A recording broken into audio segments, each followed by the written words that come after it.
Civil judge exam எழுதுறதுக்கு eligibility என்ன அப்படின்னு கேட்டோம்னா, முதல்ல ஃபைனல் இயர் லா காலேஜ் ஸ்டூடெண்ட்ஸ் எல்லா எக்ஸாமையும் கிளியர் பண்ணியிருக்காங்க, எலிஜிபிள் டு என்ரோல் இருந்தாலே போதும், அவங்களால சிவில் ஜட்ஜ் எக்ஸாம் எழுத முடியும் அப்படிங்கிற ஒரு நிலை இருந்துச்சு.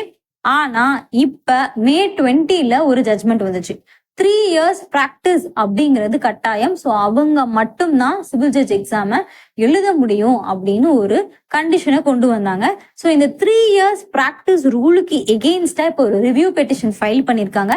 அதை ஃபைல் பண்ணது ஒரு advocate on record of Supreme court. அந்த ரிவ்யூ பெட்டிஷனுக்கான காரணமா சொல்லப்பட்டது 2023, 24, 25 பேட்ச்ல படிச்சிருக்கக்கூடிய ஸ்டூடெண்ட்ஸ்க்கு இது ஒரு அதிர்ச்சி அளிக்கக்கூடிய விஷயமா இருக்கும் அப்படின்னும் 2027க்கு அப்புறம் இது இம்ப்ளிமெண்ட் பண்ணா கரெக்டா இருக்கும் அப்படின்னும் அவங்களுடைய ரிவ்யூ பெட்டிஷனுடைய கோரிக்கையா வச்சிருக்காங்க.